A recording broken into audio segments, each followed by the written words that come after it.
Good evening, ma'am. Amukana taramna sari. Ngasigi oina topic se ancestor gi matangda yengsiko. Aikogi ancestor singna aikoida kari hainingba leibage adagi aikoina ancestor dagi kari message lawba yabage haibaduma ancestor haibadi kanano haiba matamda aikoigi layoi kraba haitare ahal laman ipa ipusing makoi sing adubo aikoina ancestor haina khangnai ko ancestor singi mafamdagi aikoigi ifamda kari message lakpage haibaduma yengse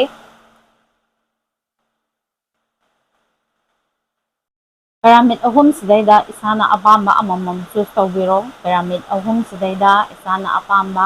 amamam choose tawro ngatang focus piro laiba energy khudimagse aiga resonate obiu haidana khallaga ko isana apamba pyramid ahum sidaida ama khanbiro first pyramid green average rate khanba party gi hanenga age ko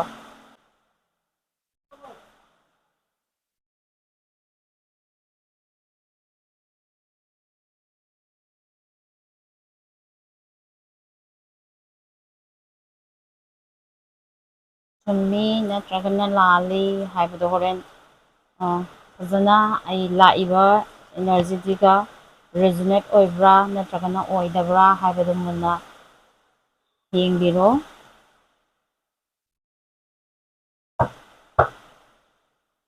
master card ꯂꯥꯛꯑꯦ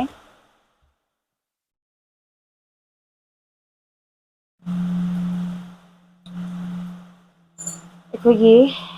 ꯐꯥꯁꯀꯤ grain ꯑꯦꯗꯚꯦꯟꯆꯔꯦꯜꯒꯤ party ꯀꯣ ꯑꯩꯒꯤ ꯏꯄꯥ ꯏꯄꯨꯁꯤꯡꯁꯦ ꯀꯃꯥꯏꯅ ꯇꯧꯏ ꯍꯥꯏꯕ ꯃꯇꯝꯗ ꯃꯈꯣꯏꯗ ꯊꯣꯛꯈꯤꯕ ꯊꯦꯡꯅꯈꯤꯕ ꯊꯧꯗꯣꯛ ꯋꯥꯊꯣꯛꯀꯤ ꯃꯇꯥꯡꯗ ꯈꯔ ꯍꯥꯏꯔꯛꯀꯦꯀꯣ ꯏꯁꯥꯗ ꯔꯦꯖꯣꯅꯦꯠ ꯑꯣꯏꯗꯦ ꯍꯥꯏꯕꯗꯣ ꯐꯖꯅ ꯌꯦꯡꯕꯤꯌꯨꯀꯣ ꯐꯥꯁꯀꯤ ꯈꯟꯈꯤꯕ ꯄꯥꯔꯇꯤ ꯅꯪꯅ ꯍꯧꯖꯤꯛ ꯍꯧꯖꯤꯛ ꯊꯦꯡꯅꯔꯤꯕ ꯁꯤꯆꯨꯋꯦꯁꯟ ꯍꯥꯏꯇꯥꯔꯦꯅꯦ ꯕ꯭ꯂꯣꯀꯦꯖ ꯑꯗꯒꯤ ꯀꯔꯤꯒꯨꯝꯕ ꯑꯃ ꯅꯠꯇ꯭ꯔꯒ ꯑꯃ ꯑꯣꯄꯣꯔꯆꯨꯅꯤꯇꯤ ꯍꯥꯏꯇꯥꯔꯦ ꯂꯥꯛꯑꯦ ꯈꯜꯂꯁꯦꯕ ꯑꯗꯨ ꯑꯣꯏꯔꯒꯁꯨ ꯅꯪꯉꯣꯟꯗ ꯃꯃꯥꯡ ꯆꯈꯠꯄ ꯉꯝꯗꯕ ꯍꯥꯏꯇꯥꯔꯦ ꯀꯔꯤꯒꯨꯝꯕ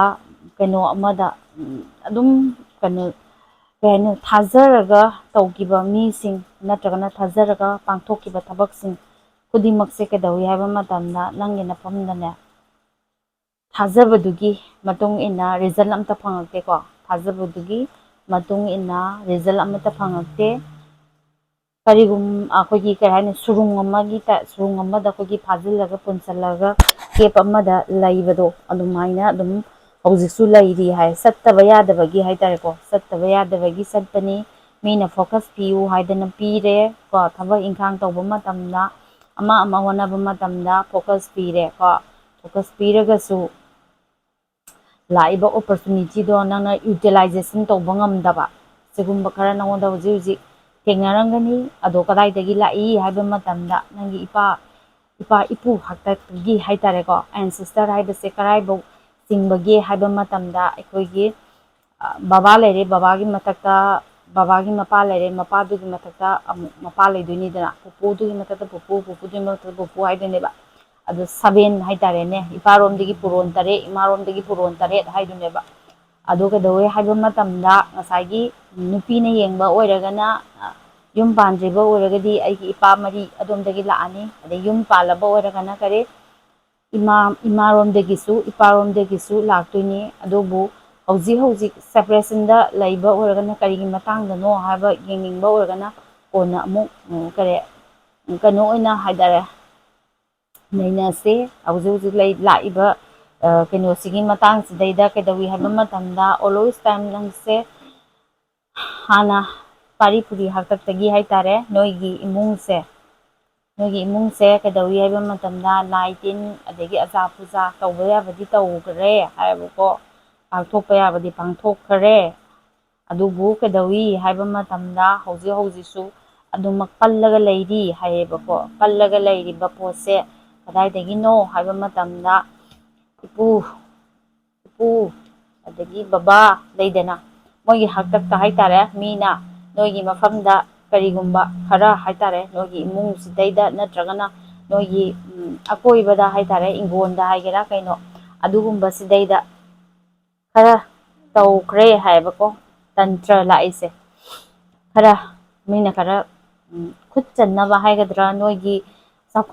ꯅꯣꯏꯒꯤ ꯂꯩꯔꯤꯕ ꯐꯤꯕꯝꯗꯨꯗꯒꯤ ꯀꯩꯅꯣ ꯇꯧꯗꯅꯕ ꯍꯥꯏꯒꯗ꯭ꯔꯥ ꯑꯗꯨꯒꯨꯝꯕ ꯈꯔ ꯑꯗꯨ ꯊꯦꯡꯅꯔꯛꯏꯁꯦ ꯀꯗꯥꯏꯗꯒꯤꯅꯣ ꯍꯥꯏꯕ ꯃꯇꯝꯗ ꯅꯪꯒꯤ ꯂꯥꯛꯏꯕ ꯁꯤꯆꯨꯋꯦꯁꯟꯁꯤꯒꯤ ꯑꯣꯏꯅꯗꯤ ꯀꯩꯅꯣ ꯍꯥꯏꯕ ꯃꯇꯝꯗ ꯑꯦꯟꯁꯤꯁꯇꯔꯁꯤꯡꯗꯩ ꯂꯩꯔꯤꯕ ꯄꯣꯠꯁꯦ ꯄ꯭ꯔꯣꯕ꯭ꯂꯦꯝꯁꯦ ꯃꯊꯪ ꯃꯅꯥꯎ ꯅꯥꯏꯅ ꯊꯪꯊꯔꯛꯄꯗꯨꯅ ꯀꯩꯗꯧꯋꯤ ꯍꯥꯏꯕ ꯃꯇꯝꯗ ꯅꯪꯒꯤ ꯅꯐꯝꯗ ꯍꯥꯏꯇꯥꯔꯦ ꯍꯧꯖꯤꯛ ꯍꯧꯖꯤꯛ ꯅꯣꯏꯒꯤ ꯌꯨꯝꯒꯤ ꯀꯩꯅꯣꯁꯤꯗꯩꯗ ꯑꯄꯟꯕ ꯍꯥꯏꯇꯥꯔꯦꯅꯦ ꯑꯌꯦꯠꯄ ꯑꯄꯟꯕ ꯀꯣ ꯑꯗꯒꯤ ꯅꯣꯏꯁꯤꯕꯨꯅ ꯃꯤꯅ ꯃꯤꯟꯁ ꯍꯥꯏꯗꯤ ꯅꯣꯏꯒ ꯅꯛꯅꯕ ꯃꯤ ꯈꯔ ꯅꯣꯏꯅ ꯑꯈꯪꯕ ꯈꯔ ꯑꯗꯨꯝ ꯂꯩꯔꯝꯃꯅꯤꯀꯣ ꯃꯈꯣꯏꯅ ꯀꯩꯗꯧꯋꯤ ꯍꯥꯏꯕ ꯃꯇꯝꯗ ꯌꯦꯁ ꯗꯨ ꯏꯠ ꯑꯩ ꯃꯣꯏꯅ ꯍꯥꯏꯕꯗꯣ ꯇꯧꯍꯟꯅꯤꯡꯕꯒꯤ ꯑꯗꯒꯤ ꯔꯣꯕꯣꯠꯀꯤ ꯇꯥꯏꯞꯇ ꯍꯥꯏꯇꯥꯔꯦꯅꯦ ꯅꯣꯏꯁꯦ ꯁꯤꯖꯤꯟꯅꯅꯤꯡꯕ ꯁꯤꯒꯨꯝꯕꯒꯤ ꯈꯔ ꯂꯩ ꯍꯥꯏꯕ ꯑꯃ ꯂꯥꯛꯑꯦꯕꯀꯣ ꯑꯗꯨꯅ ꯃꯔꯝ ꯑꯣꯏꯔꯒ ꯅꯣꯏꯒꯤ ꯅꯐꯝꯗ ꯌꯦꯡꯁꯤꯟꯕ ꯍꯥꯏꯒꯗ꯭ꯔꯥ ꯑꯗꯒꯤ ꯀꯩꯅꯣ ꯇꯧꯕ ꯍꯥꯏꯒꯗ꯭ꯔꯥ ꯀꯔꯤ ꯀꯔꯤ ꯈꯔ ꯇꯧꯈꯤꯕ ꯌꯥꯎꯋꯦ ꯍꯥꯏꯌꯦꯕꯀꯣ ꯂꯥꯛꯏꯕ ꯄꯣꯠꯁꯦ ꯀꯗꯥꯏꯗꯒꯤꯅꯣ ꯍꯥꯏꯕ ꯃꯇꯝꯗ ꯍꯧꯖꯤꯛꯀꯤ ꯑꯦꯟꯁꯤꯁꯇꯔꯁꯤꯡꯒꯤ ꯃꯊꯪ ꯄꯥꯔꯤ ꯄꯨꯔꯤ ꯍꯥꯛꯇꯛꯇꯒꯤ ꯍꯥꯏꯇꯥꯔꯦ ꯃꯊꯪ ꯁꯨꯝ ꯅꯟꯖꯜꯂꯒ ꯂꯥꯛꯄ ꯃꯌꯥꯝ ꯑꯃ ꯂꯩꯔꯦ ꯍꯥꯏꯌꯦꯕ ꯅꯣꯏ ꯁꯤꯗꯩꯗ ꯊꯦꯡꯅꯔꯤꯕ ꯄ꯭ꯔꯣꯕ꯭ꯂꯦꯝꯁꯦ ꯀꯗꯥꯏꯗꯒꯤꯅꯣ ꯍꯥꯏꯕ ꯃꯇꯝꯗ ꯄꯥꯁ ꯂꯥꯏꯐꯇꯒꯤ ꯌꯥꯎꯅ ꯐꯥꯎ ꯂꯩ ꯍꯥꯏꯌꯦꯕꯀோ ꯅꯪꯅ ꯃꯁꯤꯒꯤ ꯏꯃꯨꯡꯁꯤꯗꯩꯗ ꯂꯥꯛꯏꯁꯦ ꯀꯩꯒꯤꯅꯣ ꯍꯥꯏ ꯀꯥꯟꯗꯅꯦ ꯍꯥꯏꯗꯤ ꯑꯩꯈꯣꯏꯒꯤ ꯂꯥꯏꯐꯀꯤ ꯖꯔꯅꯤꯗ ꯍꯥꯏꯇꯥꯔꯦ ꯑꯩꯈꯣꯏꯅ ꯑꯩꯒꯤ ꯏꯃꯥ ꯑꯩꯒꯤ ꯏꯄꯥ ꯑꯩꯈꯣꯏꯒꯤ ꯁꯣꯜꯁꯤꯅ ꯆꯨꯁ ꯇꯧꯔꯒ ꯂꯥꯛꯇꯣꯏꯅꯤ ꯁꯣꯜꯁꯤꯅ ꯑꯩꯒꯤ ꯏꯄꯥ ꯏꯃꯥ ꯈꯜꯂꯒ ꯑꯩꯅ ꯑꯩꯒꯤ ꯏꯄꯥ ꯏꯃꯥꯁꯤꯒꯤ ꯃꯌꯨꯝꯗ ꯍꯥꯏꯇꯥꯔꯦ ꯑꯩꯒꯤ ꯀꯥꯔꯃꯤꯛ ꯂꯦꯁꯟꯁꯤꯡꯁꯦ ꯇꯝꯅꯕꯒꯤꯗꯃꯛꯇ ꯑꯩ ꯏꯁꯥꯅ ꯑꯌꯥꯕ ꯄꯤꯖꯔꯒ ꯂꯥꯛꯏꯅꯦꯕ ꯍꯟꯗꯛꯀꯤ ꯃꯄꯣꯛꯁꯤꯗꯩꯗ ꯑꯩꯉꯣꯟꯗ ꯁꯤ ꯊꯦꯡꯅꯔꯤꯕ ꯃꯌꯥꯝꯁꯤꯡꯁꯦ ꯑꯩ ꯁꯤꯗꯒꯤ ꯍꯦꯟꯗꯜ ꯇꯧꯔꯒ ꯑꯩ ꯍꯤꯜ ꯇꯧꯔꯒ ꯑꯩ ꯃꯃꯥꯕꯨ ꯕꯕꯥꯕꯨ ꯂꯩꯗꯅ ꯑꯩꯒꯤ ꯏꯄꯨ ꯏꯕꯣꯛ ꯑꯗꯒꯤ ꯑꯩꯒꯤ ꯑꯍꯜ ꯂꯃꯟꯁꯤꯡ ꯁꯤ ꯃꯌꯥꯝꯁꯤꯡꯁꯦ ꯑꯩꯅ ꯃꯣꯏꯒꯒꯤ ꯂꯩꯅꯔꯤꯕ ꯑꯩꯒꯤ ꯀꯥꯔꯃꯤꯛ ꯁꯔꯀꯜꯁꯦ ꯂꯣꯏꯁꯟꯅꯕꯒꯤ ꯍꯥꯏꯇꯥꯔꯦ ꯑꯗꯨꯃꯥꯏꯅ ꯂꯥꯛꯑꯦ ꯑꯗꯨ ꯀꯩꯗꯧꯋꯤ ꯍꯥꯏꯕ ꯃꯇꯝꯗ ꯑꯌꯥꯝꯕꯅ ꯗꯣꯟ ꯇ꯭ꯔꯁ ꯀꯅꯥꯒꯨꯝꯕ ꯑꯃ ꯅꯠꯇ꯭ꯔꯒ ꯀꯅꯥꯒꯨꯝꯕ ꯑꯃꯗ ꯍꯥꯏꯇꯥꯔꯦ ꯏꯔꯥꯏ ꯂꯥꯏꯅ ꯊꯥꯖꯕ ꯊꯝꯒꯅꯨ ꯍꯥꯏꯗꯅꯗꯤ ꯂꯥꯛꯑꯦꯕꯀꯣ ꯀꯩꯗꯧꯋꯤ ꯍꯥꯏꯕ ꯃꯇꯝꯗ ꯅꯪꯅ ꯌꯥꯝ ꯍꯦꯟꯅ ꯊꯥꯖꯅ ꯂꯣꯏꯅꯔꯨꯕ ꯑꯗꯒꯤ ꯀꯩꯅꯣꯁꯤꯡ ꯍꯥꯏꯇꯥꯔꯦ ꯑꯀꯣꯏꯕꯒꯤ ꯑꯩꯒꯤ ꯐꯦꯃꯤꯂꯤ ꯁꯥꯔꯀꯜ ꯍꯥꯏꯒꯦꯔꯥ ꯑꯃ ꯍꯥꯏꯒꯦꯔꯥ ꯑꯗꯣ ꯃꯣꯏꯁꯤꯅ ꯑꯃꯨꯛ ꯅꯪꯁꯤꯕꯨ ꯀꯩꯗꯧꯋꯤ ꯍꯥꯏꯕ ꯃꯇꯝꯗꯅꯦ ꯑꯗꯩ ꯏꯌꯥꯗ ꯌꯥꯝꯕ ꯑꯗꯒꯤ ꯀꯩ ꯍꯥꯏꯗꯣꯏꯅꯣ ꯄꯨꯛꯆꯦꯜ ꯆꯥꯎꯊꯣꯛꯄꯅꯤ ꯍꯥꯏꯕꯗꯤ ꯈꯟꯕꯤꯔꯔꯣꯏꯕ ꯃꯥꯗꯤ ꯑꯩꯈꯣꯏꯅ ꯍꯥꯏꯔꯤꯈꯩ ꯌꯥꯕꯅꯤ ꯅꯠꯇ꯭ꯔꯒꯅ ꯑꯩꯈꯣꯏꯅ ꯁꯤ ꯇꯧ ꯍꯥꯏꯕꯗ ꯇꯧꯕꯅꯤ ꯍꯥꯏꯕꯒꯤ ꯄꯣꯠꯇ ꯑꯗꯣꯝ ꯅꯥꯀꯟꯂꯣꯝꯗ ꯆꯠꯂꯦꯕꯀꯣ ꯐꯔꯛꯀꯗ꯭ꯔꯥ ꯅꯠꯇ꯭ꯔꯒꯅ ꯐꯔꯛꯑꯣꯏꯗ꯭ꯔꯥ ꯍꯥꯏꯗꯤ ꯂꯥꯁ ꯀꯥꯔꯠꯇꯗꯤ ꯀꯩꯅꯣ ꯍꯥꯏ ꯃꯁꯇꯔ ꯀꯥꯔꯠ ꯍꯥꯏꯗꯅ ꯊꯣꯛꯂꯛꯏꯕꯀꯣ ꯁꯤ ꯃꯁꯇꯔ ꯀꯥꯔꯠꯁꯤ ꯀꯩꯅꯣ ꯍꯥꯏꯕꯗꯤ ꯍꯤꯂꯤꯡ ꯇꯧꯕꯗ ꯌꯥꯈꯤꯅꯤ ꯍꯥꯏꯕꯅꯤ ꯉꯝꯒꯅꯤ ꯍꯥꯏꯕꯅꯦꯕ ꯁꯤ ꯂꯩꯔꯦꯀꯣ ꯀꯃꯥꯏꯅ ꯆꯨꯝꯃꯤ ꯅꯠꯇ꯭ꯔꯒꯅ ꯂꯥꯜꯂꯤ ꯍꯥꯏꯕ ꯄꯣꯠꯇꯣ ꯑꯗꯨꯝ ꯍꯥꯏꯔꯛꯑꯣ ꯀꯃꯦꯟꯗ ꯀꯣ ꯑꯗꯣ ꯍꯥꯏꯐꯦꯠ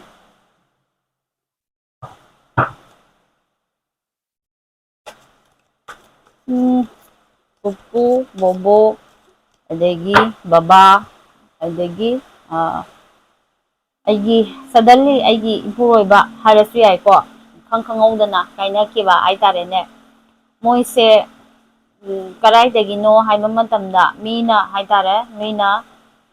ꯀꯔꯤꯅꯣ ꯈꯔ ꯇꯧꯕ ꯌꯥꯎꯕ ꯁꯣꯏꯗꯅꯀꯤ ꯂꯩꯔꯝꯒꯅꯦꯕꯀꯣ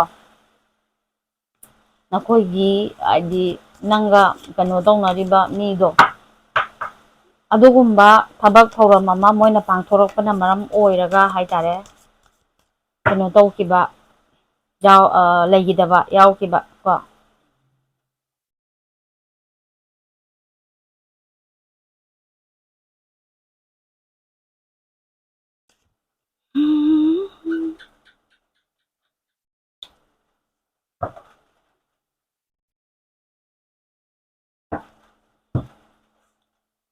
ꯂꯦꯠ ꯒꯣ ꯖꯁꯃꯦꯟ ꯍꯥꯏꯗꯤ ꯅꯪꯅ ꯑꯗꯨꯝ ꯄꯥꯝꯃꯒ ꯂꯩꯔꯝꯒꯅꯦꯕꯀꯣ ꯖꯁꯇꯤꯁꯁꯦ ꯑꯩꯈꯣꯏꯅ ꯂꯥꯟꯗꯕꯃꯛꯇ ꯑꯣꯏꯔꯒꯗꯤ ꯅꯠꯇ꯭ꯔꯒꯅ ꯑꯩꯈꯣꯏꯒꯤ ꯇꯧꯔꯛꯏꯕ ꯅꯉꯣꯟꯗ ꯊꯦꯡꯅꯔꯛꯏꯕ ꯁꯤꯆꯨꯋꯦꯁꯟꯁꯦ ꯂꯥꯟꯗꯕꯃꯛꯇ ꯑꯣꯏꯔꯒꯗꯤ ꯀꯩꯗꯧꯋꯤ ꯍꯥꯏꯕ ꯃꯇꯝꯗ ꯅꯪꯒꯤ ꯅꯐꯝꯗ ꯖꯁꯃꯦꯟ ꯍꯥꯏꯇꯥꯔꯦ ꯖꯁꯇꯤꯁꯇꯣ ꯑꯝꯇꯪ ꯐꯪꯍꯟꯕꯤꯌꯨ ꯍꯥꯏꯗꯅ ꯅꯪꯅ ꯇꯣꯏꯅ ꯁꯨꯝ ꯈꯜꯂꯝꯒꯅꯤ ꯑꯗꯨꯒꯤ ꯄꯣꯠ ꯑꯗꯒꯤ ꯊꯕꯛ ꯑꯃ ꯇꯧꯕ ꯃꯇꯝꯗ ꯑꯗꯒꯤ ꯂꯚ ꯂꯥꯏꯐꯇ ꯑꯌꯥꯝꯕꯅ ꯀꯩ ꯍꯥꯏꯗꯣꯏꯅꯣ ꯃꯣꯠ ꯆꯥꯟꯅꯗꯕ ꯅꯠꯇ꯭ꯔꯒꯅ ꯇ꯭ꯔꯥꯃꯤꯛ ꯂꯨꯞ ꯑꯃꯗ ꯐꯥꯕ ꯀꯣ ꯑꯁꯤꯒꯤ ꯃꯤꯁꯤም ꯐꯗꯧ ꯃꯥꯜꯂꯦ ꯂꯣꯏꯅꯔꯒ ꯑꯗꯨꯝ ꯆꯤꯇꯤꯡꯒꯨꯝꯕ ꯑꯗꯩ ꯀꯩꯅꯣꯒꯨꯝꯕ ꯀꯣ ꯑꯗꯨꯒꯨꯝꯕ ꯊꯦꯡꯅꯕ ꯑꯗꯩ ꯃꯤ ꯂꯣꯏꯅꯕ ꯃꯇꯝꯗ ꯏꯃꯥꯟꯅꯕ ꯏꯃꯥꯟꯅꯕꯤ ꯂꯣꯏꯅꯕ ꯃꯇꯝꯗ ꯀꯩ ꯍꯥꯏꯗꯣꯏꯅꯣ ꯅꯪꯅ ꯌꯥꯝꯅ ꯇ꯭ꯔꯁ ꯑꯣꯏꯅ ꯑꯗꯩ ꯀꯩꯅꯣ ꯇꯧꯔꯨꯕ ꯈꯣꯠꯂꯨꯕ ꯃꯌꯥꯝꯁꯤꯡꯗꯣ ꯑꯗꯨꯗꯣ ꯀꯩ ꯍꯥꯏꯅꯤ ꯅꯪꯉꯣꯟꯗ ꯑꯣꯏꯅ ꯑꯣꯟꯁꯤꯜꯂꯒ ꯆꯥꯕ ꯅꯪꯉꯣꯟꯗ ꯑꯣꯏꯅ ꯑꯣꯟꯁꯤꯜꯂꯒ ꯆꯤꯛꯄ ꯑꯗꯨꯒꯨꯝꯕ ꯃꯌꯥꯝ ꯑꯃ ꯀꯣ ꯀꯗꯥꯏꯗꯒꯤ ꯂꯥꯛꯑꯦ ꯍꯥꯏꯗꯤ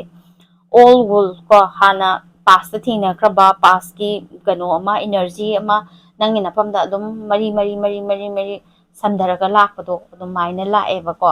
ꯑꯗꯨꯗꯨꯅꯅꯦ ꯍꯥꯏ ꯑꯗꯣ ꯉꯥꯏꯈꯣ ꯀꯩꯅꯣ ꯑꯃ ꯁꯨꯝ ꯑꯩꯒꯤ ꯏꯐꯝꯗ ꯀꯩꯅꯣꯝꯃ ꯁꯨꯝ ꯂꯥꯛꯏꯀꯣ ꯑꯗꯨꯗꯩꯗ ꯑꯝꯇꯪ ꯆꯦꯛ ꯇꯧꯔꯛꯈꯤꯒꯦ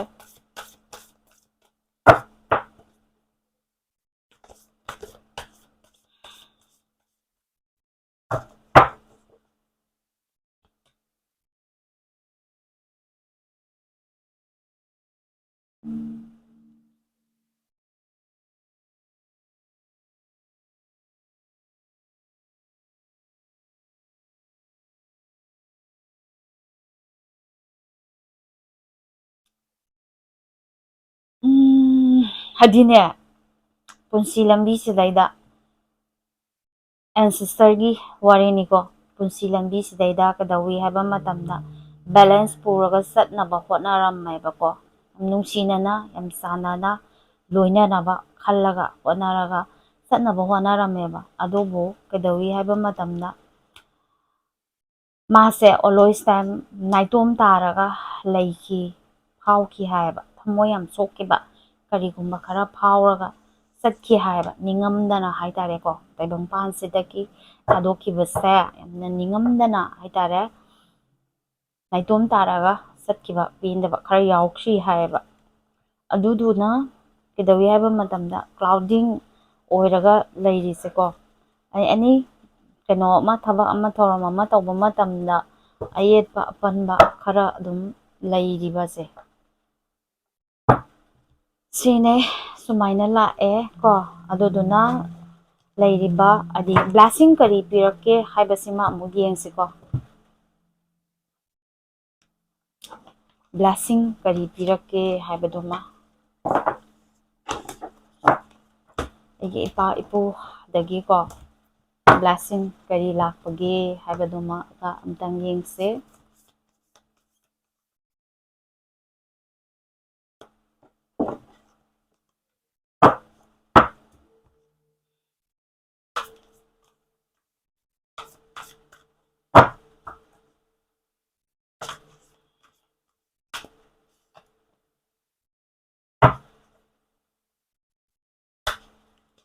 ꯅꯪꯒꯤ ꯄꯥꯁꯋꯨꯠ ꯍꯥꯏꯇꯥꯔꯦꯅꯦꯀꯣ ꯑꯗꯨꯝ ꯃꯌꯥꯝꯁꯦ ꯑꯗꯨꯃ ꯍꯦꯜ ꯇꯧꯊꯣꯔꯛꯑꯒꯗꯤ ꯀꯩꯗꯧꯋꯤ ꯍꯥꯏꯕ ꯀꯥꯟꯗ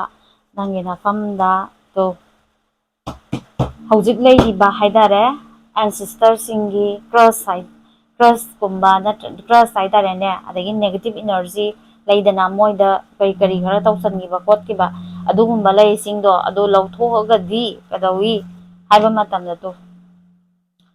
ꯍꯤꯜ ꯇꯧꯊꯣꯛꯄ ꯉꯝꯃꯒꯗꯤꯀꯣ ꯑꯗꯨꯒꯨꯝꯕꯁꯤꯡꯗꯣ ꯍꯤꯜ ꯇꯧꯊꯣꯛꯑꯒꯗꯤ ꯅꯪꯒꯤ ꯅꯐꯝꯗ ꯍꯥꯏꯇꯥꯔꯦ ꯄꯩꯁꯥ ꯇꯨꯡꯉꯝꯗꯕ ꯑꯗꯒꯤ ꯅꯪꯅ ꯄ꯭ꯔꯣꯒ꯭ꯔꯦꯁ ꯇꯧꯕ ꯉꯝꯗꯕ ꯀꯣ ꯑꯗꯒꯤ ꯑꯣꯄꯣꯔꯆꯨꯅꯤꯇꯤ ꯂꯥꯛꯑꯝꯗꯕ ꯑꯣꯄꯣꯔꯆꯨꯅꯤꯇꯤ ꯂꯥꯛꯀꯗꯧꯔꯤꯀꯣ ꯑꯣꯄꯣꯔꯆꯨꯅꯤꯇꯤ ꯂꯥꯛꯀꯅꯤ ꯄꯩꯁꯥꯒꯤ ꯀꯩ ꯍꯥꯏꯅꯤ ꯆꯥꯎꯈꯠꯅꯕꯒꯤ ꯂꯝꯕꯤ ꯐꯪꯉꯛꯀꯅꯤ ꯄꯩꯁꯥ ꯂꯥꯛꯑꯒ ꯇꯨꯡꯕꯗꯣ ꯑꯗꯨꯁꯨ ꯑꯣꯏꯔꯛꯀꯅꯤ ꯍꯥꯏꯌꯦꯕ ꯌꯥꯔꯦꯀꯣ ꯁꯨꯃꯥꯏꯅ ꯊꯦꯡꯀ꯭ꯌꯨ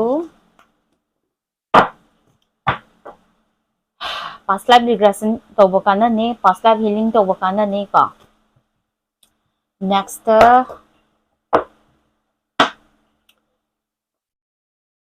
ꯁꯤꯒꯤ ꯄꯦꯔꯥꯃꯤꯠꯁꯦ ꯈꯟꯈꯤꯕ ꯄꯥꯔꯇꯤꯗꯣ ꯑꯗꯨꯒꯤ ꯑꯃꯨꯛ ꯌꯦꯡꯉꯛꯑꯒꯦ ꯀꯣ ꯒ꯭ꯔꯦꯅꯥꯏꯠ ꯄꯦꯔꯥꯃꯤꯠꯁꯦ ꯈꯟꯈꯤꯕ ꯄꯥꯔꯇꯤꯁꯤꯡꯒꯤ ꯑꯃꯨꯛ ꯌꯦꯡꯉꯛꯑꯒꯦ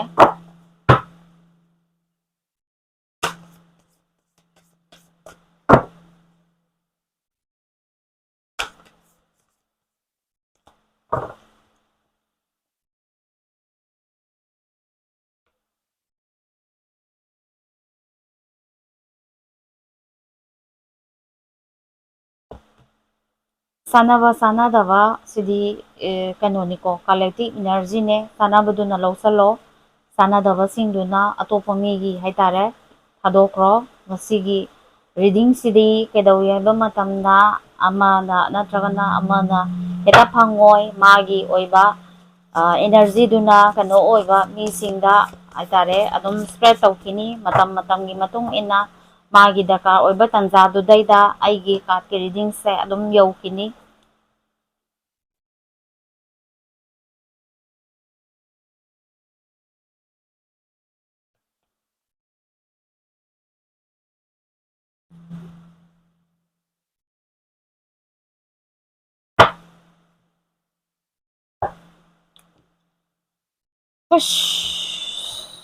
ꯌꯥꯝꯅ ꯍꯦꯕꯤ ꯑꯣꯏꯕ ꯏꯅꯔꯖꯤ ꯈꯔ ꯂꯥꯛꯏꯀꯣ ꯆꯨꯝꯕ꯭ꯔꯥ ꯅꯠꯇ꯭ꯔꯒ ꯂꯥꯟꯕ꯭ꯔꯥ ꯍꯥꯏꯕꯗꯣ ꯌꯦꯡꯉꯣꯀꯣ ꯑꯩꯒꯤ ꯃꯤꯟꯁ ꯑꯩꯒꯤ ꯔꯤꯂꯦꯇꯤꯞꯁꯤꯡ ꯀꯣ ꯃꯈꯣꯏꯒꯤ ꯃꯔꯛꯇ ꯍꯦꯡꯒꯤꯡ ꯇꯧꯔꯒ ꯂꯩꯈꯤꯗꯕ ꯃꯤ ꯀꯣ ꯌꯥꯎꯕ꯭ꯔꯥ ꯀꯣ ꯃꯥꯒꯤ ꯑꯦꯅꯔꯖꯤꯁꯦ ꯌꯥꯝꯅ ꯗꯥꯔꯛ ꯑꯣꯏꯕ ꯏꯅꯔꯖꯤ ꯑꯃꯅ ꯐꯥꯈꯤꯕ ꯄꯨꯟꯈꯤꯕ ꯀꯣ ꯌꯥꯝꯅ ꯂꯣ ꯚꯥꯏꯕ꯭ꯔꯦꯁꯟꯗꯒꯤ ꯂꯥꯛꯄ ꯏꯅꯔꯖꯤ ꯈꯔꯅ ꯃꯥꯁꯦ ꯀꯩꯅꯣ ꯍꯥꯏꯇꯥꯔꯦ ꯃꯥꯅ ꯇꯧꯅꯤꯡꯕ ꯃꯑꯣꯡꯗ ꯁꯥꯟꯅꯅꯤꯡꯕ ꯃꯑꯣꯡꯗ ꯀꯣ ꯃꯤꯟꯁ ꯍꯥꯏꯗꯤ ꯉꯁꯥꯏꯒꯤ ꯀꯩꯅꯣ ꯑꯩꯈꯣꯏ ꯄ꯭ꯔꯃꯥꯟ ꯑꯣꯏꯅ ꯍꯥꯏꯔꯕꯗ ꯂꯤꯟ ꯀ꯭ꯔꯣꯕꯥꯁ ꯀꯩꯅꯣꯅ ꯑꯩꯈꯣꯏꯒꯤ ꯂꯤꯟ ꯐꯥꯅꯕ ꯃꯤꯅ ꯀꯩꯅꯣ ꯑꯃ ꯖꯟꯇ꯭ꯔ ꯑꯃ ꯇꯧꯔꯒ ꯃꯥꯁꯦ ꯂꯦꯡꯗꯕꯤꯗ ꯖꯒꯣꯏ ꯁꯥꯍꯟꯅꯤꯡꯕ ꯃꯑꯣꯡꯗ ꯁꯥꯍꯟꯕ ꯑꯗꯩ ꯀꯩꯅꯣ ꯇꯧꯍꯟꯅꯤꯡꯕ ꯃꯑꯣꯡꯗ ꯇꯧꯍꯟꯈꯤꯕ ꯑꯗꯨꯒꯨꯝꯕ ꯑꯃ ꯆꯠꯊꯈꯤꯕ ꯌꯥꯎꯕ ꯄꯥꯔꯇꯤ ꯈꯔ ꯌꯥꯎꯕ ꯂꯩꯔꯦꯀꯣ ꯁꯤꯗꯩꯗ ꯂꯩꯔꯤꯕ ꯄꯣꯠꯁꯤꯗꯤ ꯀꯩꯗꯧꯋꯦ ꯍꯥꯏꯕ ꯃꯇꯝꯗ ꯅꯪ ꯍꯧꯖꯤꯛ ꯂꯩꯔꯤꯕ ꯁꯤꯆꯨꯋꯦꯁꯟꯁꯦ ꯑꯃꯨꯛ ꯊꯥ ꯑꯃꯅꯤ ꯑꯃꯃꯨꯛ ꯅꯣꯡ ꯅꯤꯅꯤ ꯑꯃꯨꯛ ꯋꯥꯈꯜ ꯅꯨꯡꯉꯥꯏꯔꯒꯅꯤ ꯑꯃꯨꯛ ꯍꯟꯖꯤꯜꯂꯛꯑꯒ ꯑꯃꯨꯛ ꯇ꯭ꯔꯦꯄꯤꯡ ꯑꯃꯗ ꯑꯃꯨꯛ ꯅꯣꯏ ꯏꯃꯨꯡꯒꯤ ꯍꯥꯏꯇꯥꯔꯦꯀꯣ ꯅꯣꯏ ꯏꯃꯨꯡꯒꯤ ꯍꯧꯖꯤꯛ ꯊꯣꯛꯏꯕ ꯊꯧꯗꯣꯛ ꯋꯥꯊꯣꯛꯁꯦ ꯀꯩꯅꯣ ꯍꯥꯏꯕ ꯃꯇꯝꯗ ꯑꯃꯨꯛ ꯊꯥ ꯑꯃꯅꯤ ꯁꯤꯃ ꯖꯔ ꯖꯔ ꯖꯔ ꯑꯃꯨꯛ ꯀꯥꯈꯠꯂꯝꯕ ꯑꯗꯨꯒ ꯍꯥꯟꯅꯩ ꯃꯐꯝꯗ ꯑꯃꯨꯛ ꯆꯠ ꯍꯟꯖꯤꯟꯕ ꯊꯥ ꯑꯃꯅꯤ ꯑꯃ ꯖꯔ ꯀꯥꯈꯠꯂꯝꯕ ꯍꯥꯟꯅꯩ ꯃꯐꯝꯗ ꯑꯃꯨꯛ ꯖꯔ ꯍꯟꯖꯤꯟꯕ ꯅꯪ ꯇꯧꯔꯤꯕ ꯊꯕꯛ ꯈꯨꯗꯤꯡꯃꯛꯁꯦ ꯈꯣꯏ ꯊꯥꯛꯄꯩ ꯇꯥꯏꯞꯇ ꯍꯥꯏꯇꯥꯔꯦꯅꯦ ꯈꯣꯏꯅ ꯆꯤꯡꯕ ꯐꯤꯁꯤꯡ ꯇ꯭ꯔꯦꯞ ꯑꯃꯗ ꯇꯞꯅ ꯇꯞꯅ ꯐꯥꯖꯤꯜꯂꯒ ꯂꯩꯕ ꯑꯃ ꯊꯦꯡꯅꯔꯝꯒꯅꯦꯕ ꯀꯣ ꯑꯗꯣ ꯅꯪꯁꯦ ꯀꯩꯗꯧꯋꯦ ꯍꯥꯏꯕ ꯃꯇꯝꯗ ꯅꯪꯒꯤ ꯀꯩꯅꯣ ꯃꯌꯥꯝ ꯑꯃ ꯅꯪ ꯊꯦꯡꯅꯔꯨꯔꯦ ꯅꯪ ꯇꯥꯟꯅꯔꯨꯔꯦ ꯍꯥꯏꯗꯅ ꯅꯪ ꯈꯜꯂꯝꯒꯅꯦꯕꯀꯣ ꯑꯩ ꯃꯌꯥꯝ ꯑꯃ ꯂꯥꯏ ꯈꯣꯏꯔꯝꯕ ꯌꯥꯕ ꯈꯣꯏꯔꯝꯃꯦ ꯇꯧꯕ ꯌꯥꯕ ꯇꯧꯔꯦ ꯑꯗꯣ ꯑꯩꯁꯦ ꯀꯥꯟꯅꯐꯝ ꯈꯪꯗꯦꯗ ꯀꯥꯟꯅꯗꯦꯗꯅ ꯑꯗꯨꯃꯥꯏꯅ ꯑꯃ ꯅꯉꯣꯟꯗ ꯑꯃ ꯐꯥꯎꯕ ꯑꯃ ꯂꯩꯔꯦ ꯍꯥꯏꯇꯥꯔꯦ ꯑꯗꯨ ꯅꯠꯇ꯭ꯔꯒꯅ ꯉꯁꯥꯏꯒꯤ ꯊꯦꯡꯅꯔꯤꯕ ꯑꯗꯒꯤ ꯀꯩꯅꯣ ꯇꯧꯔꯤꯕ ꯅꯪꯅ ꯂꯣꯏꯅꯔꯤꯕ ꯃꯤꯗꯣ ꯍꯥꯏꯗꯤ ꯌꯦꯡꯉꯣꯏꯕ ꯇꯥꯟꯅꯔꯤꯕ ꯃꯤꯗꯣ ꯑꯗꯨꯅ ꯍꯥꯏꯕ ꯉꯥꯡꯕ ꯇꯥꯔꯤꯉꯩ ꯅꯨꯡꯉꯥꯏꯕ ꯅꯉꯣꯟꯗ ꯀꯣ ꯃꯥꯒ ꯅꯛꯅꯔꯤꯈꯩ ꯅꯨꯡꯉꯥꯏꯕ ꯃꯥꯅ ꯍꯥꯏꯔꯛꯄ ꯄꯣꯠꯇꯨꯅ ꯀꯩꯅꯣ ꯇꯧꯔꯕꯣꯏ ꯅꯤꯡꯕꯗꯣ ꯑꯗꯨ ꯈꯇꯪ ꯑꯗꯨꯃꯥꯏꯅ ꯁꯨꯝ ꯅꯪꯉꯣꯟꯗ ꯀꯩꯅꯣ ꯑꯃꯗ ꯂꯩꯔꯦ ꯍꯥꯏꯇꯥꯔꯦꯀꯣ ꯃꯦꯅꯤꯐꯦꯁꯇꯦꯁꯟ ꯀꯌꯥꯝ ꯇꯧꯔꯦ ꯑꯗꯣ ꯅꯪꯒꯤ ꯃꯐꯝꯗ ꯏꯀꯥꯟ ꯀꯥꯟꯅꯗꯕ ꯍꯥꯏꯇꯥꯔꯦ ꯃꯦꯅꯤꯐꯦꯁꯇꯦꯁꯟ ꯃꯌꯥꯝꯅ ꯍꯥꯏꯕꯒꯤ ꯍꯥꯏꯔꯛꯄꯒꯤ ꯃꯇꯨꯡ ꯏꯟꯅ ꯅꯪꯁꯦ ꯇꯧꯔꯨꯔꯦꯕ ꯇꯧꯔꯒꯁꯨ ꯏꯀꯥꯟ ꯀꯥꯟꯅꯗꯕ ꯍꯥꯏꯇꯥꯔꯦꯅꯦ ꯅꯪꯁꯦ ꯆꯨꯖꯟ ꯋꯥꯟꯅꯦꯗꯤ ꯍꯥꯏꯌꯦꯕꯀꯣ ꯃꯤꯟꯁ ꯍꯥꯏꯗꯤ ꯅꯪꯁꯦ ꯏꯁꯣꯔꯅ ꯍꯥꯏꯇꯥꯔꯦ ꯆꯨꯖꯟ ꯋꯥꯟ ꯑꯃ ꯑꯣꯏꯅ ꯍꯥꯏꯇꯥꯔꯦ ꯅꯪꯒꯤ ꯑꯦꯟꯁꯤꯁꯇꯔꯁꯤꯡꯅꯁꯨ ꯑꯗꯒꯤ ꯀꯩꯅꯣ ꯉꯁꯤꯗꯤ ꯑꯦꯟꯁꯤꯁꯇꯔꯒꯤ ꯌꯦꯡꯉꯕꯅꯤꯅ ꯑꯦꯟꯁꯤꯁꯇꯔꯁꯤꯡꯅ ꯅꯪꯁꯦ ꯏꯃꯨꯡꯁꯤꯒꯤꯗꯃꯛꯇ ꯍꯥꯏꯇꯥꯔꯦ ꯌꯨꯝꯁꯤꯒꯤꯗꯃꯛꯇ ꯂꯩꯔꯤꯕ ꯄ꯭ꯔꯣꯕ꯭ꯂꯦꯝꯁꯤꯡꯁꯤꯗꯒꯤ ꯅꯪꯁꯤꯅ ꯂꯧꯊꯣꯛꯄ ꯉꯝꯒꯅꯤꯅ ꯈꯜꯂꯒ ꯅꯪꯉꯣꯟꯗ ꯀꯩꯅꯣ ꯈꯔ ꯊꯝꯃꯦꯕ ꯄ꯭ꯔꯣꯕ꯭ꯂꯦꯝꯁꯤꯡ ꯑꯁꯤꯕꯨ ꯅꯪꯅ ꯃꯥꯌꯣꯛꯅꯕ ꯉꯝꯒꯅꯤ ꯅꯪꯅ ꯍꯤꯜ ꯇꯧꯔꯛꯀꯅꯤ ꯍꯥꯏꯗꯅ ꯈꯜꯂꯤꯕ ꯀꯣ ꯑꯗꯨꯗꯨꯅ ꯀꯩꯗꯧꯋꯤ ꯍꯥꯏꯕ ꯃꯇꯝꯗ ꯅꯪꯅ ꯌꯨꯝꯁꯤꯗ ꯂꯥꯛꯏꯁꯦ ꯁꯤꯒꯤ ꯀꯩꯅꯣ ꯃꯌꯥꯝꯁꯦ ꯍꯥꯏꯇꯥꯔꯦ ꯌꯨꯝꯁꯤꯗ ꯂꯩꯔꯝꯕ ꯇ꯭ꯔꯁ ꯍꯥꯏꯒꯗ꯭ꯔꯥ ꯑꯗꯒꯤ ꯀꯩꯅꯣ ꯍꯥꯏꯇꯥꯔꯦꯅꯦ ꯌꯨꯝꯁꯤꯒꯤ ꯍꯥꯟꯅꯗꯒꯤ ꯆꯠꯊꯔꯒ ꯂꯥꯛꯄ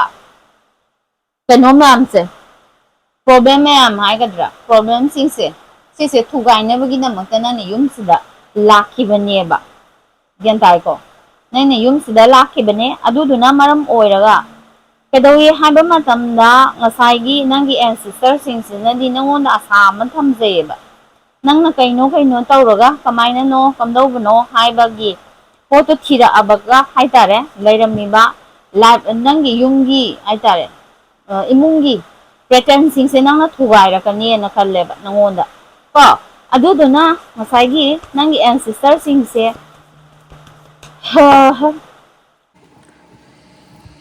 ꯁꯨꯃꯥꯏꯅ ꯂꯩꯔꯤꯕ ꯁꯤꯆꯨꯋꯦꯁꯟꯁꯦ ꯀꯣ ꯃꯥꯅꯁꯨ ꯅꯣꯏꯒꯤꯗꯃꯛꯇ ꯑꯐꯕ ꯍꯥꯏꯇꯥꯔꯦ ꯄꯨꯟꯁꯤ ꯂꯝꯕꯤꯗ ꯑꯐꯕ ꯆꯥꯎꯈꯠꯄ ꯑꯣꯏꯅꯅꯕꯒꯤꯗꯃꯛꯇ ꯃꯌꯥꯝ ꯑꯃ ꯈꯟꯕꯤꯔꯤ ꯍꯥꯏꯇꯥꯔꯦ ꯍꯧꯖꯤꯛ ꯍꯧꯖꯤꯛꯁꯨ ꯕ꯭ꯂꯦꯁꯤꯡ ꯃꯌꯥꯝ ꯑꯃ ꯍꯥꯏꯇꯥꯔꯦꯀꯣ ꯑꯗꯨꯗꯣ ꯄꯤꯕꯤꯔꯤ ꯑꯗꯨꯕꯨ ꯃꯉꯣꯟꯗ ꯀꯔꯤꯒꯨꯝꯕ ꯈꯔ ꯍꯥꯏꯇꯥꯔꯦ ꯅꯤꯡꯉꯝꯗꯕ ꯍꯥꯏꯒꯗ꯭ꯔꯥ ꯑꯗꯨꯒꯨꯝꯕ ꯄꯣꯠ ꯈꯔ ꯊꯦꯡꯅꯔꯒ ꯆꯠꯈꯤ ꯍꯥꯏꯕꯗꯤ ꯍꯥꯏꯌꯦꯕꯀꯣ ꯂꯩꯔꯤꯕ ꯁꯤꯆꯨꯋꯦꯁꯟꯁꯦ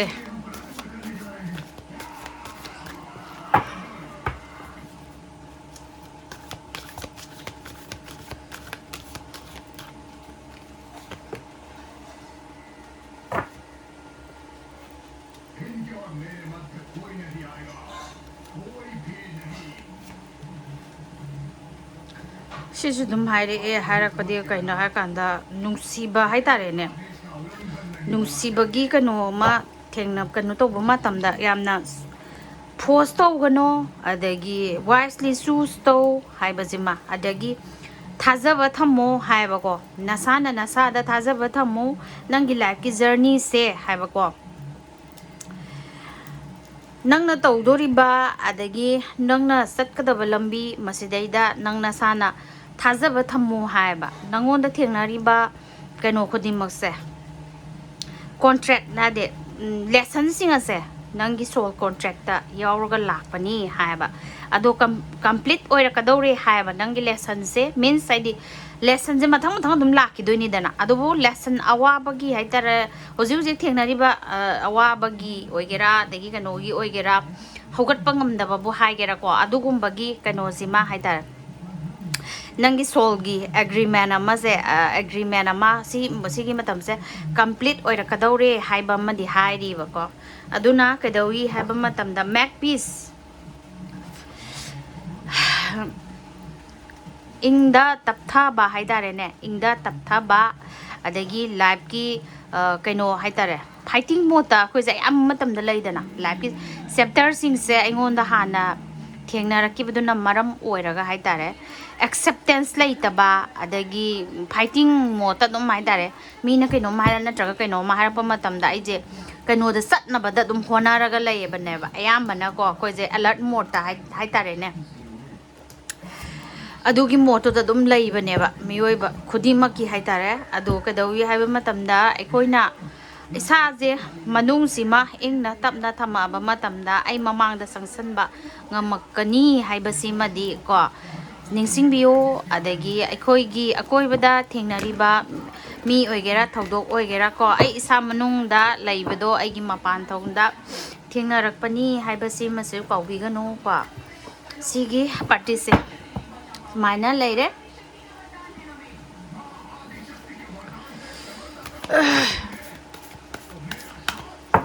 ꯀꯔꯤ ꯕ꯭ꯂꯦꯁꯤꯡ ꯂꯥꯛꯀꯗꯒꯦ ꯍꯥꯏꯕꯗꯨꯃꯒ ꯀꯔꯤ ꯕ꯭ꯂꯦꯁꯤꯡ ꯄꯤꯔꯛꯄꯒꯦ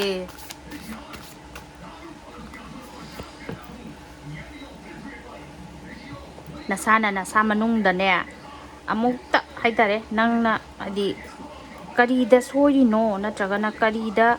ꯌꯥꯗ꯭ꯔꯤꯅꯣ ꯑꯩꯒꯤꯁꯦ ꯍꯥꯏꯕꯁꯤꯃ ꯁꯤꯁꯤꯃ ꯀꯣ ꯅꯪꯒꯤ ꯏꯟꯇꯨꯏꯁꯟꯗ ꯍꯥꯏꯇꯥꯔꯦ ꯃꯤꯟꯁ ꯀꯩꯅꯣ ꯍꯥꯏꯕ ꯃꯇꯝꯗ ꯏꯁꯥꯅ ꯏꯁꯥꯕꯨ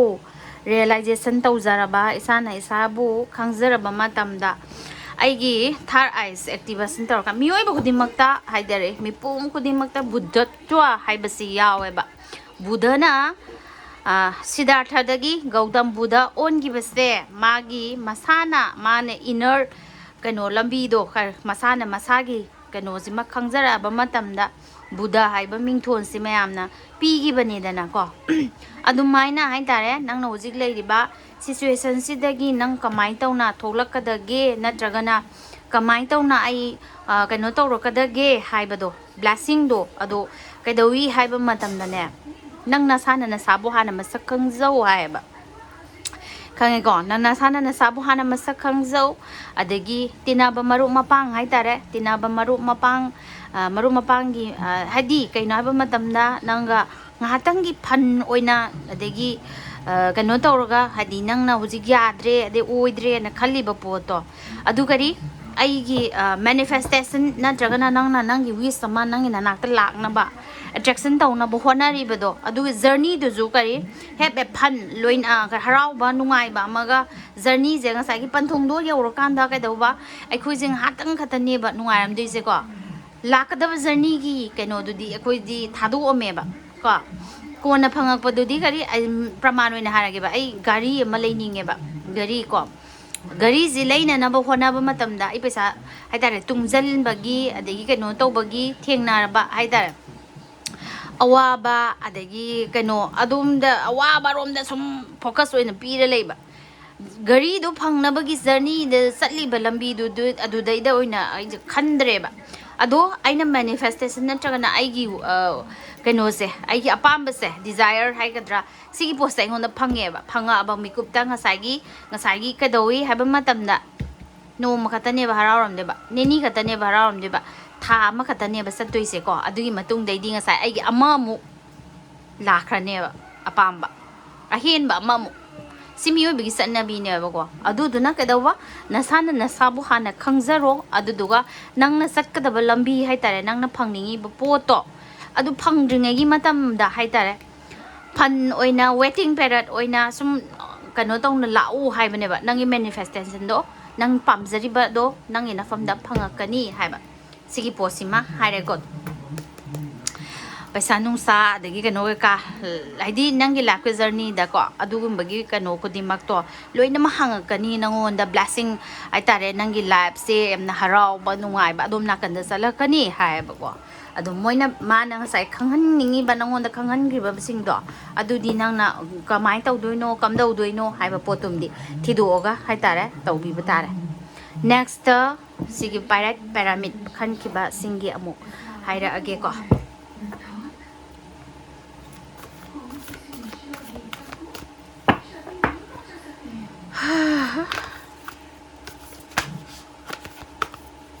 please guide me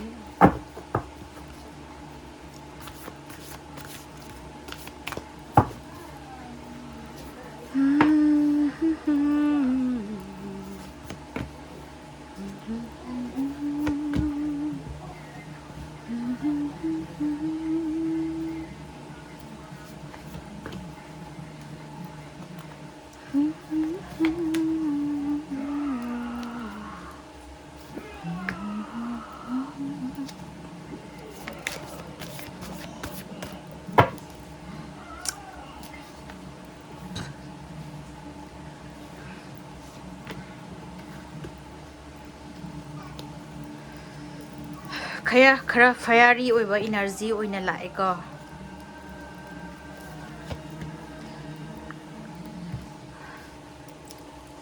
sigi ai tare sigi ancestors sing ai tare ko masidaida aiga akhoi ga hojik connect taunari ba ancestors di ke dawi haba matamda matomda ai tare matomda masana masagi khanjaba ngamba masana masagi inner strength adagi inner calling masi karino na khangna masana masagi decision lawba mi ni haeba ko madi aduna kadawi haba matamda masa ayam matamda na suppression na dare ko ingna signa leiba pamba adagi leiriba situation mangondo je thoiba situation mana thingna giba ai tare life journey da mana thingna kiba khudimak se masa matomna na handle toroga saba ngamme haiba ado mana thajajaba hai tare na do thajaba means kai na ba matanda mana ne kana gumba mata thajadana lae ba ko karigi masana masabudi thajaraga hai tare masana masabudi thajarjarei kana gumba mata atopa da hai tare henjanna kano to ba overwhelming utpa adagi hena kano to ba adu gumba di kemta leyekte hai ba ko aduna mana thajajari ba isor na tragana magna ningjari ba kano adugi mi duna ma se kano kari energy duna ma se protect ꯇꯧꯔꯒ ꯃꯇꯝ ꯆꯨꯞꯄꯗ ꯃꯥꯁꯦ ꯑꯦꯁ ꯑꯦ king ꯑꯃꯒꯨꯝ lion ꯑꯃꯒꯨꯝ ꯆꯠꯈꯤ ꯍꯥꯏꯕꯀꯣ ꯃꯥꯒꯤ ꯑꯣꯏꯅꯗꯤ ꯀꯣ ꯍꯣꯏ ꯄꯨꯟꯁꯤ ꯂꯝꯕꯤꯅꯤꯅ ꯆꯠꯄ ꯃꯇꯝꯗ ꯈꯔ ꯅꯨꯡꯉꯥꯏꯇꯕ ꯈꯣꯠꯇꯕ ꯑꯗꯨꯒꯨꯝꯕꯗꯤ ꯊꯦꯡꯅꯈꯤꯕꯗꯤ ꯍꯧꯅ ꯁꯥꯅꯦꯀꯣ ꯊꯦꯡꯅꯈ꯭ꯔꯦ ꯃꯉꯣꯟꯗꯁꯨ ꯅꯨꯡꯉꯥꯏꯇꯕ ꯑꯗꯒꯤ ꯀꯩꯅꯣ ꯇꯧꯕ ꯑꯗꯨꯕꯨ ꯌꯥꯝ ꯍꯦꯟꯖꯟꯅ ꯍꯥꯏꯇꯥꯔꯦ ꯃꯉꯣꯟꯗ ꯌꯥꯝꯅ ꯍꯦꯟꯅ ꯐꯠꯇꯕ ꯃꯤꯒꯤ ꯑꯗꯨ ꯑꯗꯥ ꯑꯗꯨꯒꯨꯝꯕꯗꯤ ꯀꯥ ꯍꯦꯟꯅ ꯎꯗꯦ ꯀꯣ ꯁꯤꯗ ꯂꯥꯛꯏꯕ ꯄꯣꯠꯁꯤꯗꯤ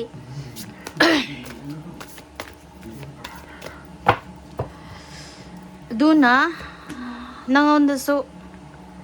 ꯃꯥꯒꯤ ꯑꯣꯏꯕ ꯄ꯭ꯔꯣꯕ꯭ꯂꯦꯝ ꯍꯥꯏꯒꯗ꯭ꯔꯥ ꯃꯥꯒꯤ ꯑꯣꯏꯅ ꯀꯩꯅꯣ ꯇꯧꯔꯤꯁꯦ ꯀꯩꯅꯣ ꯍꯥꯏꯕ ꯃꯇꯝꯗ ꯊꯦꯡꯅꯈꯤꯕꯁꯦ ꯀꯔꯤꯅꯣ ꯅꯉꯣꯟꯗꯁꯨ ꯉꯥꯏꯔꯦꯀꯣ ꯅꯪꯒꯤ ꯑꯣꯏꯅ ꯍꯧꯖꯤꯛ ꯇꯧꯔꯤꯁꯦ ꯃꯤ ꯀꯅꯥꯒꯨꯝꯕ ꯑꯃꯠꯇ ꯅꯉꯣꯟꯗ ꯍꯥꯟꯅ ꯊꯣꯛꯈꯤꯕ ꯊꯧꯗꯣꯛ ꯋꯥꯊꯣꯛꯇꯨꯅ ꯃꯔꯝ ꯑꯣꯏꯔꯒ ꯀꯅꯥꯒꯨꯝꯕ ꯃꯤ ꯑꯃꯠꯇ ꯊꯥꯖꯕ ꯂꯩꯇ꯭ꯔꯦꯅ ꯈꯜꯂꯝꯒꯅꯦꯕꯀꯣ ꯅꯪꯒꯤ ꯑꯣꯏꯅ ꯀꯣ ꯀꯅꯥꯒꯨꯝꯕ ꯑꯃꯠꯇ ꯑꯩꯅ ꯊꯥꯖꯕ ꯂꯩꯇ꯭ꯔꯦ ꯑꯩꯒꯤ ꯄꯨꯟꯁꯤ ꯂꯝꯕꯤꯁꯤꯗꯩꯗ ꯑꯩ ꯏꯁꯥꯅ ꯏꯁꯥꯒꯤꯗꯃꯛꯇ ꯍꯣꯠꯅꯖꯒꯦ ꯍꯥꯏꯗꯅ ꯈꯜꯂꯛꯄ ꯇꯟꯖꯥ ꯍꯥꯏꯇꯥꯔꯦ ꯈꯜꯂꯝꯃꯅꯤ ꯑꯗꯨꯒ ꯀꯔꯤ ꯍꯥꯟꯅ ꯁꯣꯛꯈꯤꯕꯁꯦ ꯅꯪꯒꯤ ꯊꯃꯣꯏ ꯀꯥꯏꯈꯤꯕ ꯇꯧꯈꯤꯕꯁꯦ ꯀꯩꯅꯣ ꯍꯥꯏꯕ ꯃꯇꯝꯗ ꯀꯅꯥꯒꯨꯝꯕꯤ ꯅꯨꯄꯤ ꯍꯥꯏꯇꯥꯔꯦꯅꯦꯀꯣ ꯅꯨꯄꯤ ꯗ ꯁ꯭ꯅꯦꯛ ꯂꯦꯗꯤ ꯑꯃꯗꯤ ꯌꯥꯎꯈ꯭ꯔꯦ ꯍꯥꯏꯕ ꯅꯪꯅ ꯊꯥꯖꯔꯛꯇ꯭ꯔꯤꯕ ꯑꯗꯒꯤ ꯅꯪꯅ ꯇꯧꯔꯨꯕꯗ ꯗꯥꯎ ꯌꯥꯔꯛꯇ꯭ꯔꯤꯕ ꯑꯗꯒꯤ ꯅꯪꯅ ꯍꯣꯠꯅꯕꯗ ꯀꯩꯅꯣ ꯇꯧꯔꯛꯇ꯭ꯔꯤꯁꯦ ꯃꯤꯟꯁ ꯀꯩꯅꯣ ꯍꯥꯏꯕ ꯃꯇꯝꯗ ꯋꯥꯈꯜꯁꯦ ꯃꯐꯝ ꯑꯃꯈꯛꯇꯗ ꯅꯪꯁꯦ ꯈꯜꯂꯒ ꯂꯩꯕ ꯉꯝꯗꯕ ꯍꯥꯏꯇꯥꯔꯦꯀோ ꯑꯃꯃꯨꯛ ꯁꯤꯒꯤ ꯃꯤꯃꯛꯇ ꯂꯣꯏꯅꯕ ꯑꯣꯏꯔꯁꯨ ꯁꯤꯁꯤꯃꯗꯤ ꯀꯩꯅꯣ ꯇꯧꯗ꯭ꯔꯦ ꯑꯁꯤꯃꯨꯛ ꯂꯣꯏꯅꯔ ꯌꯦꯡꯒꯦ ꯑꯗꯒꯤ ꯁꯤꯁꯤꯃꯗꯤ ꯀꯩꯅꯣ ꯇꯧꯗ꯭ꯔꯦ ꯑꯁꯤꯃꯨꯛ ꯍꯥꯏꯗꯅ ꯅꯪꯒꯤ ꯋꯥꯈꯜꯁꯤꯗ ꯄꯂꯦꯛꯐꯝ ꯂꯩꯇꯕ ꯑꯃ ꯂꯩꯔꯤꯑꯕ ꯍꯧꯖꯤꯛꯀꯤ ꯑꯣꯏꯅ ꯀꯣ ꯄꯂꯦꯛꯐꯝ ꯂꯩꯇꯕ ꯑꯃ ꯂꯩꯔꯤꯑꯕ ꯑꯗꯨ ꯀꯗꯥꯏꯗꯒꯤꯅꯣ ꯀꯝꯗꯧꯕꯒꯤꯅꯣꯅ ꯊꯤꯔꯛꯄ ꯃꯇꯝꯗ ꯀꯩꯗꯧꯏ ꯍꯥꯏꯕ ꯃꯇꯝꯗꯅꯦ ꯅꯪꯒꯤ ꯀꯩꯅꯣ ꯑꯦꯟꯁꯤꯁꯇꯔꯁꯤꯡꯅ ꯄꯤꯔꯛꯄ ꯄꯥꯎꯇꯥꯛꯅꯤꯀꯣ ꯅꯪꯉꯣꯟꯗ ꯍꯧꯖꯤꯛ ꯀꯩꯅꯣ ꯇꯧꯔꯤꯕ ꯍꯥꯏꯇꯥꯔꯦ ꯃꯥꯅꯕꯨꯗꯤ ꯑꯣꯜꯋꯦꯁ ꯇꯥꯏꯝ ꯅꯪꯒꯤꯗꯃꯛꯇ ꯀꯣ ꯀꯣꯏꯁꯦꯟ ꯁꯦꯟꯅꯕꯤꯔꯤꯑꯕ ꯀꯣ ꯒꯥꯔꯖꯤꯌꯟ ꯑꯦꯟꯖꯦꯜꯒꯤ ꯇꯥꯏꯞꯇ ꯁꯤꯒꯤ ꯈꯟꯕ ꯄꯥꯔꯇꯤꯁꯤꯗꯤ ꯃꯥꯅꯕꯨꯗꯤ ꯅꯪꯕꯨ ꯀꯗꯥꯏꯗ ꯀꯔꯤ ꯁꯣꯏꯈꯤꯒꯗꯒꯦ ꯀꯝꯗꯧꯈꯤꯒꯗꯒꯦ ꯅꯪꯁꯦ ꯀꯔꯤ ꯍꯥꯏꯅꯤ ꯐꯝ ꯅꯥꯏꯕ ꯅꯠꯇ꯭ꯔꯒꯅ ꯃꯉꯥꯜ ꯅꯥꯏꯕ ꯃꯤ ꯑꯃ ꯑꯣꯏꯅꯅꯕꯒꯤꯗꯃꯛꯇ ꯀꯣ ꯁꯦꯝꯒꯠꯅꯤꯡꯉꯦꯕ ꯁꯦꯟꯅꯩꯌꯦꯕ ꯃꯥꯅꯗꯤ ꯑꯗꯨꯕꯨ ꯅꯪꯒꯤ ꯂꯥꯏꯐꯇ ꯊꯣꯛꯈ꯭ꯔꯤꯁꯦ ꯀꯗꯥꯏꯗꯒꯤꯅꯣ ꯍꯥꯏꯕ ꯃꯇꯝꯗ ꯗ ꯁ꯭ꯅꯦꯛ ꯂꯦꯗꯤ ꯑꯃ ꯌꯥꯎꯈ꯭ꯔꯦ ꯁ꯭ꯅꯦꯛ ꯂꯦꯗꯤ ꯑꯃꯅ ꯅꯪꯒꯤ ꯈꯔ ꯅꯨꯡꯉꯥꯏꯇꯕ ꯈꯔ ꯃꯉꯣꯟꯗꯒꯤ ꯊꯥꯗꯣꯔꯛꯄ ꯏꯅꯔꯖꯤꯅꯀꯣ ꯑꯗꯣ ꯄꯩꯁꯥ ꯅꯨꯡꯁꯥꯒꯤ ꯃꯔꯝꯗꯗꯤ ꯅꯠꯇꯦꯀꯣ ꯄꯩꯁా ꯅꯨꯡꯁꯥꯒꯤ ꯃꯔꯝꯗꯗꯤ ꯅꯠꯇꯦ ꯁꯤꯗ ꯂꯩꯔꯤꯕ ꯄꯣꯠꯁꯤꯗꯤꯀோ ꯅꯪꯒꯤ ꯀꯩꯅꯣꯒꯤꯗ ꯋꯥꯈꯜ ꯄꯨꯛꯅꯤꯡ ꯍꯥꯏꯇꯥꯔꯦꯅꯦ ꯁꯤꯒꯨꯝꯕꯒꯤ ꯂꯥꯏꯟꯁꯤꯗꯩꯗ ꯀꯣ ꯈꯨꯗꯨꯝ ꯆꯟꯅꯕ ꯍꯥꯏꯒꯗ꯭ꯔꯥ ꯑꯗꯒꯤ ꯗꯣꯃꯤꯅꯦꯁꯟ ꯈꯪꯗꯦꯗ ꯑꯗꯨꯝ ꯍꯥꯏꯇꯥꯔꯦꯅꯦꯀꯣ ꯈꯪꯗꯦꯗ ꯑꯗꯨ ꯇꯥꯔꯦ ꯆꯃꯝꯅꯕ ꯅꯪꯉꯣꯟꯗ ꯆꯃꯝꯅꯕ ꯇꯣꯏꯅ ꯄꯣꯛꯄ ꯀꯟꯐ꯭ꯌꯨꯖꯟ ꯂꯩꯕ ꯀꯣ ꯉꯔꯥꯡ ꯈꯟꯈꯤꯕ ꯋꯥꯈꯜꯒ ꯉꯁꯤ ꯈꯟꯈꯤꯕ ꯋꯥꯈꯜꯒ ꯅꯪꯉꯣꯟꯗ ꯀꯩꯅꯣ ꯂꯩꯇꯕ ꯃꯥꯟꯅꯗꯕ ꯇꯣ ꯑꯁ ꯄꯤꯔꯛꯀꯥꯏꯍꯦ ꯑꯌꯥꯝꯕꯅꯗꯤ ꯀꯩꯗꯧꯋꯤ ꯍꯥꯏꯕ ꯃꯇꯝꯗ ꯅꯪꯒꯤ ꯑꯦꯟꯁꯤꯁꯇꯔꯁꯦ ꯁꯤꯁꯤꯅ ꯅꯪꯒꯤ ꯑꯀꯣꯏꯕꯗꯗꯤ ꯑꯗꯨꯝ ꯁꯦꯟꯅꯕꯤꯔꯒ ꯂꯩꯔꯤꯀꯣ ꯁꯨꯃꯥꯏꯅ ꯂꯩꯔꯤꯕ ꯄꯣꯠꯁꯦ ꯑꯗꯨꯕꯨ ꯑꯩꯈꯣꯏꯗ ꯍꯥꯏꯇꯥꯔꯦ ꯃꯃꯥꯡ ꯆꯈꯠꯅꯕ ꯍꯣꯠꯅꯕ ꯃꯇꯝꯗ ꯈꯔ ꯑꯗꯨꯝ ꯊꯦꯡꯅꯕꯗꯤ ꯍꯧꯅ ꯁꯥꯅꯤ ꯀꯣ ꯑꯗꯨꯕꯨ ꯍꯦꯟꯖꯟꯕ ꯑꯣꯏꯔꯒꯗꯤ ꯑꯝꯇꯪ ꯍꯥꯏꯗꯤ ꯂꯔꯟ ꯐ꯭ꯔꯣꯝ ꯄꯦꯟ ꯀꯣ ꯊꯣꯛꯈꯤꯕ ꯊꯧꯗꯣꯛ ꯋꯥꯊꯣꯛ ꯑꯋꯥꯕ ꯅꯨꯡꯉꯥꯏꯇꯕ ꯊꯃꯣꯏ ꯀꯥꯏꯕ ꯑꯗꯨꯗꯒꯤ ꯄꯔꯥ ꯑꯣꯏꯅ ꯇꯝꯃꯣ ꯀꯣ ꯋꯤꯁꯗꯝ ꯐꯪꯅꯕ ꯒ꯭ꯔꯣꯠ ꯂꯥꯛꯅꯕ ꯑꯗꯣꯝ ꯅꯥꯀꯜꯂꯣꯝꯗ ꯑꯣꯏꯅ ꯆꯪꯁꯟꯁꯦ ꯀꯩꯅꯣ ꯉꯁꯤꯁꯤꯕꯨ ꯂꯞ ꯂꯥꯏꯐꯇꯅꯦ ꯑꯌꯥꯝꯕꯅ ꯋꯥꯏꯁꯂꯤ ꯆꯨꯁ ꯇꯧ ꯍꯥꯏꯕ ꯉꯥꯛꯇ ꯑꯣꯏꯅ ꯂꯥꯛꯑꯦꯀꯣ ꯑꯌꯥꯝꯕꯅ ꯋꯥꯏꯁꯂꯤ ꯆꯨꯁ ꯇꯧ ꯍꯥꯏꯕ ꯉꯥꯛꯇ ꯂꯥꯛꯏ ꯑꯗꯨꯒ ꯍꯥꯟꯅ ꯀꯥꯏꯔꯝꯃꯒꯁꯨ ꯑꯅꯧꯕ ꯍꯥꯏꯇꯥꯔꯦ ꯑꯀꯥꯏꯕ ꯃꯌꯥꯝꯁꯤꯡꯗꯣ ꯁꯅꯥꯒꯤ ꯀꯩꯅꯣꯅ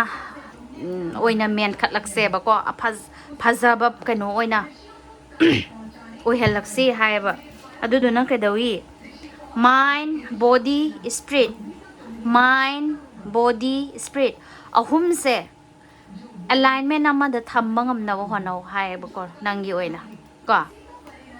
ancestor-singna nangi ancestor-singna haibiraiba pose nangi mind body spirit ahum se pulap haitare alignment amada thamba ngamnaba honau adugi matamdu daida nangna tawjariba kudimak se mai paglakani haego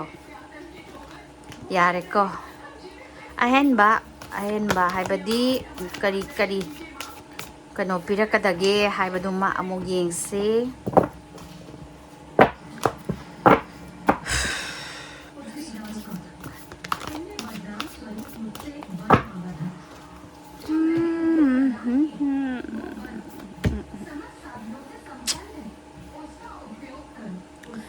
kanagumba isor nangna thajajaba haitare ko kanagumba isor natragana kano haitare universe pu haigera ko adugumba mafam magi mafamda thajaba thammo pungloni matom ina jagoi saba isai means pungloni matung ina nangon thoiba tawdo wathok tui matung ina nang kamai tawraga handle tawra satkadage sisima haibam daka oi hojik leiriba situation jidagi tholoknabagi damakta ko ado nang nasana nasabu kaidawi addiction amada sunaba kan honaraga leireba adui potu di yam phatte ko addiction means wakan kanba overthinking tauba ko adugi dasu addiction lay ko adagi sabada thakpada adagi aigi friend circle sing nuai taba sing ko adagi